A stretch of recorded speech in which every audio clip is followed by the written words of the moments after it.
नमस्कार, मैं हूं आपके साथ अंकिता पाल। बुलेटिन की शुरुआत करते हैं।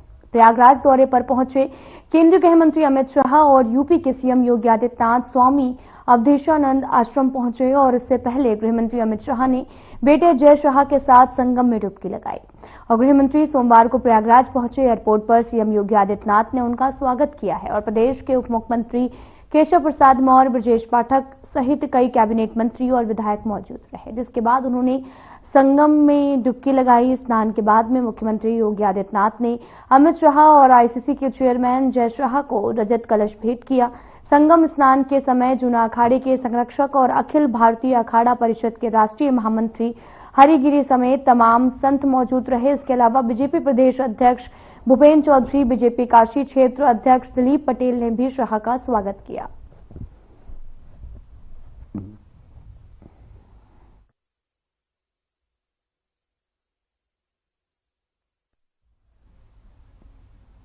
तो वहीं केंद्रीय गृह मंत्री अमित शाह ने उत्तर प्रदेश के सीएम योगी आदित्यनाथ के साथ में महाकुंभ में द्वारका शारदा पीठ के शंकराचार्य स्वामी सदानंद सरस्वती से भी मुलाकात की है। प्रयागराज दौरे पर केंद्रीय गृह मंत्री अमित शाह रहे और इस दौरान उन्होंने गंगा में स्नान किया, संगम में डुबकी लगाई और इनके साथ में सीएम योगी आदित्यनाथ भी मौजूद रहे। और तस्वीरें भी आपको दिखा रहे हैं जो कि प्रयागराज से हैं, जहां पर स्वामी सदानंद सरस्वती से गृहमंत्री अमित शाह ने मुलाकात की है। तस्वीरें आपको दिखा रहे हैं जहां पर गृहमंत्री ने मौके पर पहुंचे, उनका आशीर्वाद प्राप्त किया।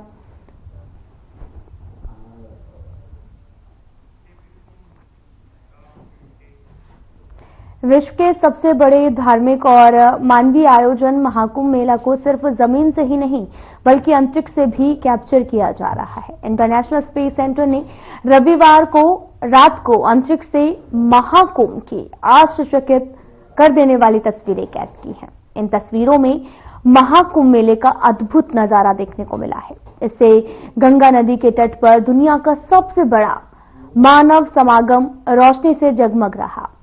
इन तस्वीरों को आईएसएस से एस्ट्रोनॉट डॉन पेटिट ने सोशल मीडिया प्लेटफॉर्म एक्स पर शेयर किया है।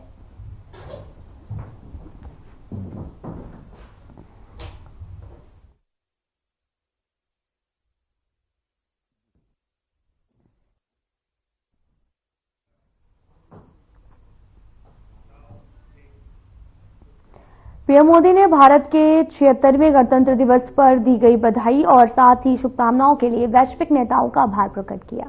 पीएम मोदी ने शुभकामनाएं देने के लिए फ्रांस के राष्ट्रपति इमैनुअल मैक्रों और साथ ही आयरलैंड के प्रधानमंत्री माइकल मार्टिन को सोमवार को धन्यवाद दिया। पीएम मोदी ने सोशल मीडिया हैंडल एक्स पर फ्रांस के राष्ट्रपति से कहा कि हम जल्द ही पेरिस में एआई एक्शन समिट में मिलेंगे।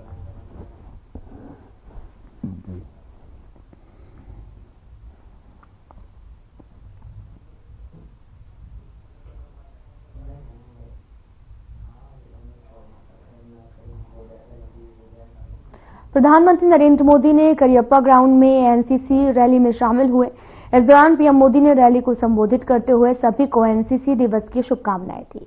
पीएम मोदी ने कहा कि हमारे साथ में 18 मित्र देशों के लगभग 150 कैंडिडेट शामिल हैं। गणतंत्र दिवस परेड के लिए चुने गए हैं और इस साल की परेड अपने आप में एक उपलब्धि रही है क्योंकि हमारे गणतंत्र ने 75 साल पूरे कर लिए हैं। आप सभी को एनसीसी दिवस के अवसर पर बहुत बहुत शुभकामनाएं।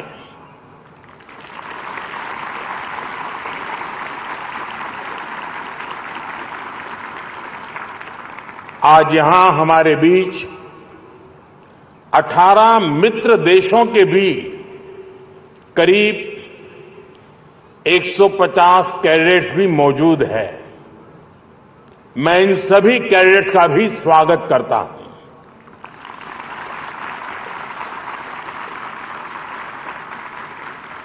देश भर से जुड़े मेरा युवा भारत, माय भारत के साथियों का भी मैं अभिनंदन करता हूं।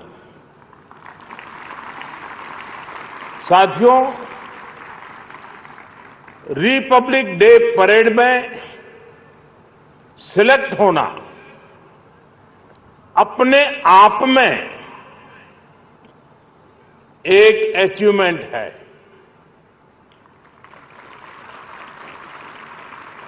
इस बार की परेड इसलिए भी खास थी क्योंकि हमारे गणतंत्र ने 75 साल पूरे किए हैं।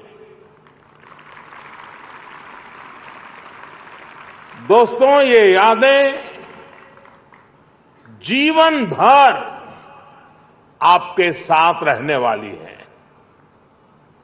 भविष्य में आप जरूर याद करेंगे कि जब गणतंत्र के 75 साल पूरे हुए थे तब हमने परेड में हिस्सा लिया था। अभी यहां एनसीसी के कई अभियानों को मुझे फ्लैग करने का अवसर मिला। एनसीसी के ऐसे प्रयास भारत की धरोहरों को युवा एस्पिरेशन से जोड़ते हैं। मैं इन अभियानों से जुड़े कैडेट्स को शुभकामनाएं देता हूं। साथियों, जिस कालखंड में देश आजाद हुआ, एनसीसी की शुरुआत भी उसी समय हुई थी। एक तरह से आपके संगठन की यात्रा देश के संविधान से भी पहले शुरू हुई। 75 वर्षों के गणतंत्र में भारत के संविधान ने हर समय देश को लोकतांत्रिक प्रेरणा दी, नागरिक कर्तव्यों का महत्व समझाया।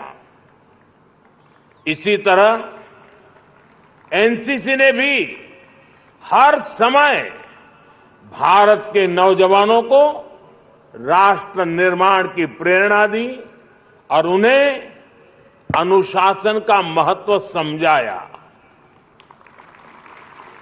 मुझे संतोष है कि बीते सालों में एनसीसी के दायरे और दायित्व दोनों को बढ़ाने के लिए सरकार ने बहुत काम किया है। हमारे जो बॉर्डर के इलाके हैं, जो समंदर की सीमा से सटे जिले हैं, वहां एनसीसी का विस्तार किया गया है। आज देश के 170 से ज्यादा बॉर्डर तालुका और करीब करीब 100 कोस्टल तालुका में एनसीसी पहुंच चुकी है। देश की जनता ने मुझे प्रधानमंत्री के रूप में सेवा करने का अवसर दिया, तो मैंने कहा अपने देश के युवाओं की गारंटी मैं लूंगा।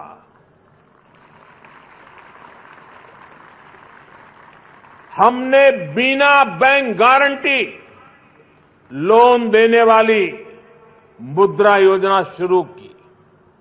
पहले 10 लाख रुपए तक का लोन बिना गारंटी मिलता था। अभी सरकार के तीसरे टर्म में हमने इसे बढ़ाकर 20 लाख कर दिया है। 10 साल में हमने 40 लाख करोड़ रुपए से ज्यादा मुद्रा लोन के तहत दिए हैं। आप जैसे लाखों युवाओं ने इस लोन से मदद लेकर अपना बिजनेस शुरू किया है। साथियों, युवाओं के भविष्य से जुड़ा एक और अहम विषय है देश की चुनावी व्यवस्था। 2 दिन पहले ही हमने नेशनल वोटर डे मनाया है।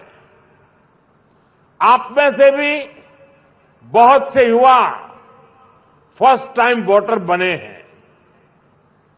वोटर डे का मकसद यही है कि ज्यादा से ज्यादा वोटर पार्टिसिपेट करें, अपने अधिकार का उपयोग करें। आज भारत में दुनिया के सबसे बड़े चुनाव होते हैं, लेकिन इसका एक पक्ष ये भी है कि भारत में हर कुछ महीने में चुनाव ही चुनाव चलते रहते हैं। आजादी के बाद वेब्स बाजार global e market place web CIC challenge वहां उत्साह और साथ ही आपको बताते चले कि वेब्स अवार्ड के शुभारंभ अवसर पर केंद्रीय मंत्री गजेंद्र सिंह शेखावत और अश्विनी वैष्णव ने शिरकत की। इस मौके पर उन्होंने संबोधित किया, क्या कुछ कहा आपको सुनाते हैं। धरोहर जो इस देश की सबसे बड़ी ताकत है, उस ताकत को विश्व के पटल पर ले जाने के लिए और इन विभिन्न विधाओं से जुड़े हुए सभी कलाकारों के लिए एक जीवंत अवसर ऐसा हो, एक स्थल ऐसा विकसित हो जहां वो अपने हुनर की, अपनी कला साधना की और कला साधना के उत्पाद की लोगों तक ले जाने के लिए एक मार्ग तय कर सके। ऐसे प्लेटफॉर्म वेव्स की शुरुआत और उसके साथ साथ में जो एक दिल्ली घराना के साथ में मिलकर के वाह उस्ताद और उसके साथ में 2 अन्य भारत की खादी को लेकर के जो आज नई शुरुआत हुई है, उसके लिए मैं हृदयपूर्वक आज INB मिनिस्ट्री को और इसके पीछे खड़ी सारी टीम को बधाई देना चाहता हूं। मित्रों, आज हम एक ऐसे कालखंड से गुजर रहे हैं जब हम प्रकृति और संस्कृति इन दोनों विषयों को लेकर के विश्व में भारत की नई पहचान गढ़ने में कामयाब हो रहे हैं। पिछले 10 वर्ष के कालखंड में सम्मानीय प्रधानमंत्री नरेंद्र मोदी जी के नेतृत्व में देश ने जिस तरह से प्रगति की और जिस गति के साथ में प्रगति की, उस गति और प्रगति दोनों को देख करके विश्व चमत्कृत दृष्टि से आज भारत की तरफ देख रहा है। और उस प्रगति के चलते हुए भारत का सम्मान जिस तरह से विश्व भर में स्थापित हुआ है, उसके चलते हुए भारत से आए हुए सभी विषयों की स्वीकार्यता बहुत तेजी के साथ में विश्व में बढ़ रही। यदि हम दृष्टि घुमा करके पीछे देखें, भारत का योग सदियों से भारत से जो है, भारत में योग हमारे ऋषियों मनीषियों ने विभिन्न विषयों को लेकर के, विभिन्न अपेक्षाओं को लेकर के योग की परिकल्पना की थी।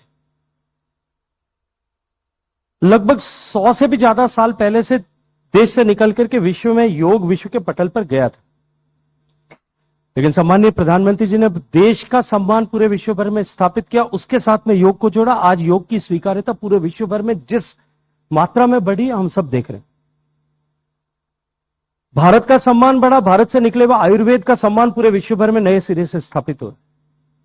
भारत का सम्मान बढ़ा, भारत की संस्कृत का सम्मान आज दुनिया भर के विश्वविद्यालयों में उस पर शोध के साथ में प्रारंभ हो गया। भारत के वेद, भारत की संस्कृति और भारत के संस्कृति के विभिन्न घटकों की पहचान और उनका सम्मान पूरे विश्व भर में नए सिरे से स्थापित हो रहा है। और एक ऐसे कालखंड में जब भारत के प्रवासी जो भारत से बाहर रह रहे थे, निश्चित रूप से वो अपनी सांस्कृतिक जड़ों से जुड़ा तो रहना चाहते थे, लेकिन भारतीय होने के नाते उनमें एक गरिमा और आत्मसम्मान का अभाव, जो वहां उनको जिस तरह का व्यवहार दूसरों से देखने को मिलता है, उसके चलते हुए जो घट रहा था, उस कॉम्प्लेक्स से जब वो बाहर आकर के आज भारत की संस्कृति की तरफ एक बार फिर जुट जाने की दृष्टिकोण से देख रहे हैं, उस समय में भी हमारी ये सांस्कृतिक प्रॉविस जो है वो और अधिक महत्वपूर्ण होगी। और ऐसे महत्वपूर्ण अवसर पर, ऐसे महत्वपूर्ण समय पे हम अपनी संस्कृति का और सांस्कृतिक ताकत का और उसको रियलाइज करने वाले क्रिएटर्स की को इकोनॉमिकली स्ट्रेंथन करने के लिए हम एक प्लेटफॉर्म को क्रिएट कर सके। ये प्रधानमंत्री जी का सपना जो है, ये निश्चित रूप से इस भारत के लिए एक नए अध्याय की शुरुआत है। भारत ने आर्थिक दृष्टि से प्रगति की है, पूरा विश्व इस बात को स्वीकार करता है। भारत सबसे तेज बढ़ती हुई अर्थव्यवस्था है। भारत ने सामरिक दृष्टि से प्रगति की है। भारत की इस ताकत को सारी दुनिया देख रही है। भारत ने तकनीकी के क्षेत्र में भी, अश्विनी भाई यहां बैठे हैं, वो निश्चित रूप से इस बारे में घंटों बात कर सकते हैं। ग्रीन हाइड्रोजन से लेकर के सेमी कंडक्टर से लेकर के स्पेस तक किस तरह से भारत ने पूरे विश्व को एक नई दिशा दिखाते हुए एक नया सम्मान अर्जित किया। लेकिन इन सब के ऊपर भारत की जो सांस्कृतिक शक्ति, जो भारत की असली ताकत, वो ताकत भारत की नई पहचान विश्व भर में गढ़ने और भारत के लिए सम्मान अर्जित करने का साधन बने, उसके लिए ये प्लेटफॉर्म जो है अत्यंत प्रासंगिक भी होगा और महत्वपूर्ण भी होगा। पूरे विश्व ने कल्चर क्रिएटिव इकोनॉमी को आज एक फॉर्मल इकोनॉमी के वर्टिकल में पहचान देना शुरू किया है। और बहुत सारे देशों ने, अभी अभी अश्विनी भाई डावोस में जाकर के आए हैं, बहुत सारे देशों ने इसको फॉर्मल इकोनॉमी के एक वर्टिकल के रूप में, ऑरेंज इकोनॉमी के रूप में स्वीकार्यता दी। और भारत जैसी सांस्कृतिक धरती, जहां तमाम तरह की विविधताएं, हजारों तरह की विविधताएं। कल ही हमने देखा जब गणतंत्र दिवस की परेड के अवसर पर कर्तव्य पथ पर 5000 से ज्यादा कलाकार एक समय में भारत की ट्राइबल और फोक आर्ट को, अपने डांसेस को एक साथ जब नृत्य करके 9 मिनट में प्रस्तुत कर रहे थे, एक झटके में उसको Guinness book of world record का दर्जा तो मिला, लेकिन उसके साथ साथ में उसको देख करके पूरे विश्व ने एक बार शायद एक ऑ फैक्टर के साथ में पूरे विश्व ने देखा होगा कि एक साथ, और वो तो केवल जितनी हमारे पास में कुल एंट्रीज आई थी उसका मुझे लगता है कि सेक्रेटरी साहब ने छठे हिस्से को भी स्वीकार नहीं किया था। अगले 6 साल के गणतंत्र दिवस तक के नई एंट्री लेने की जरूरत नहीं, इतनी सारी विविधताएं। और ये भी सिर्फ जिन लोगों ने उसमें रजिस्टर किया था, उससे आगे बढ़कर के हम कहां तक खड़े। उस गहराई को भारत के लिए एक नया अवसर बनाने के लिए ये वेव्स प्लेटफॉर्म जो है, ये आज से शुरू होने वाला है। अब जो ये प्लेटफॉर्म अब आने वाले समय में जिस तरह से इसका विस्तार होगा, ये आने वाले समय में भारत की इकोनॉमी को एक नया ड्राइवर बनने के की क्षमता रखते हुए उसको आगे ले जाएगा। मैं आज के इस महत्वपूर्ण अवसर पर, जब भारत की संस्कृति को विश्व के पटल पर ले जाने का एक नया आयाम प्रारंभ हो रहा है, यहां उपस्थित आप सब मित्रों से हृदयपूर्वक आग्रह करता हूं, आपका आभार अभिनंदन करते हुए, कि इस गरिमामयी जो है अवसर को हम किस तरह से देश और दुनिया के पटल पर ले जा सकते हैं। देखिए, देश बदल रहा है और निश्चित रूप से पूरा विश्व इस बात को स्वीकार करता है कि India is going under the era of transformation. And whenever a country or a society or an organization, it surpasses era of transformation, then every stakeholder, every citizen of that nation, उसकी अपनी एक responsibility है, उसका अपना कर्तव्य है। हम सब लोग इस महत्वपूर्ण कालखंड में अपनी पूरी ताकत के साथ में इस प्लेटफॉर्म को हम किस तरह से बड़ा करने के लिए काम कर सकते हैं। आपके अनुभव का, आपकी क्षमता का, आपके कैलिबर का, आपके अप्रोच का, और आपके प्लेटफॉर्म, जिस प्लेटफॉर्म को आप रिप्रेजेंट करते हैं, उसका लाभ इस नई शुरुआत को किस तरह से मिले। हम सब अपना व्यक्तिगत उत्तरदायित्व मान करके इस पर काम करेंगे तो निश्चित रूप से हम भी विकसित भारत बनाने के दिशा में अपना एक श्रद्धा का सुमन उसके साथ में उसमें अर्पित कर पाएंगे, अपनी तरफ से उसमें कंट्रीब्यूट कर पाएंगे। इस अवसर पर मैं माननीय अश्विनी वैष्णव जी को इस सपने को साकार करने के लिए, क्योंकि मैं अभी इनसे कह रहा था कि आप हमारा जो काम है उसको आगे बढ़ाने के लिए हमको एक प्लेटफॉर्म और अवसर प्रदान कर रहे हैं, मैं आईएनबी मिनिस्ट्री को हृदयपूर्वक प्रधानमंत्री जी के इस सपने को साकार करने और साथ साथ में इस विषय को आगे बढ़ाने के लिए ये प्लेटफॉर्म क्रिएट करना। हजारों ऐसे कंटेंट क्रिएटर्स होंगे, स्टोरी टेलर्स होंगे, जिनकी स्टोरी पर विभिन्न तरह के जो है एनिमेटेड फिल्म्स बन सकती हैं, एपिसोड्स बन सकते हैं, टीवी जो है सोप ओपेरा उसको ऑप्ट कर सकता है, फिल्म्स बन सकती हैं, या जिन लोगों ने ये सब कब कुछ बना दिया है, छोटे छोटे बच्चों में आज इतनी ताकत है कि वो अपनी तरफ से कोई कंटेंट क्रिएट कर सकते हैं, उसको मार्केट।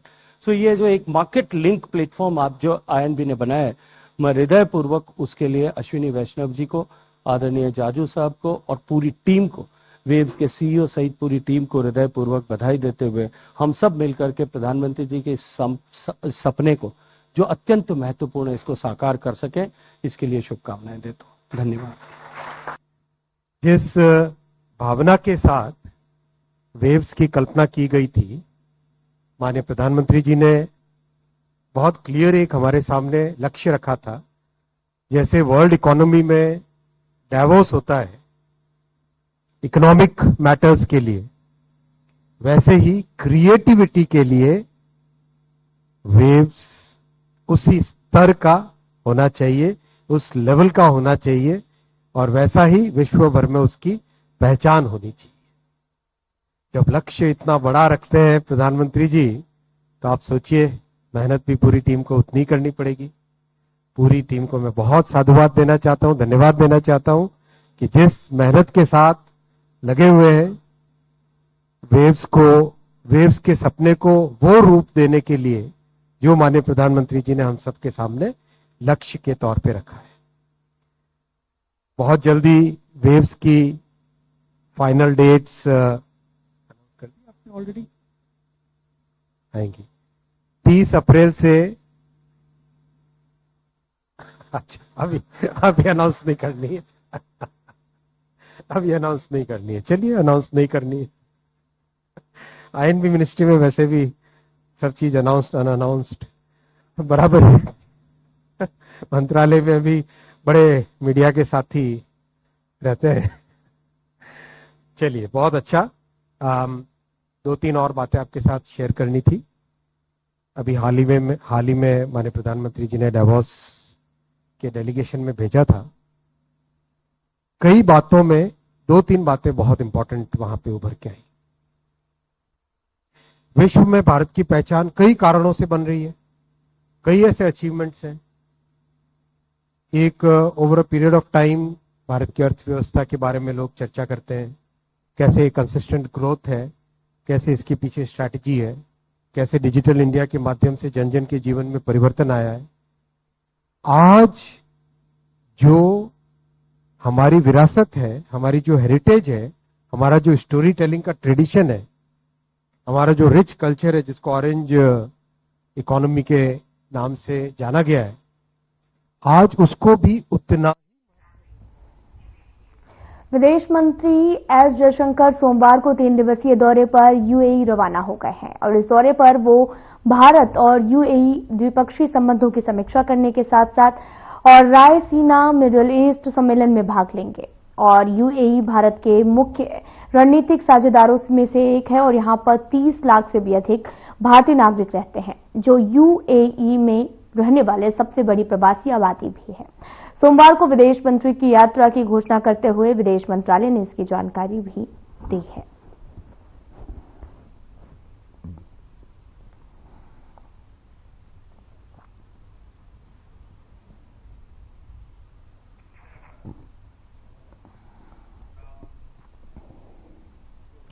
केंद्रीय मंत्री एसपी सिंह बघेल ने केंद्रीय बकरी अनुसंधान संस्थान मखदूम में अनुसूचित जनजातीय विकास कार्य योजना के अंतर्गत विकसित वार्षिक बकरी पालन विवरणिका 2025 का विमोचन किया। इसके साथ ही केंद्रीय मंत्री ने अपने संबोधन में किसानों और बकरी पालकों के प्रति उत्साहवर्धन किया और अपील भी की कि आप लोग अधिक से अधिक संख्या में बकरी पालन करें ताकि आपकी आय में सुनिश्चित वृद्धि हो सके। उन्होंने अपने कर कमलों से अनुसूचित जाति के 100 किसानों को पशु आहार का एक 50 किलोग्राम का बैग और एक थर्मस बोतल भी वितरित की।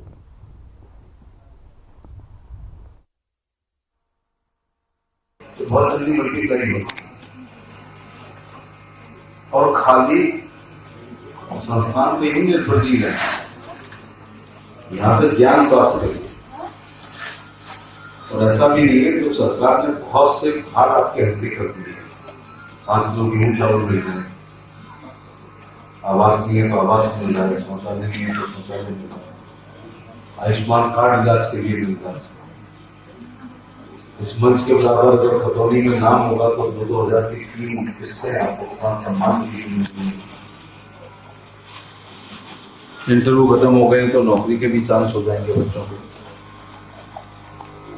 विश्वकर्मा योजना का फायदा उठा सकते हो। विधवा, दिव्यांग और वृद्धावस्था पेंशन भी 700 लोगों को मिल रही है। उज्ज्वला का सिलेंडर भी है।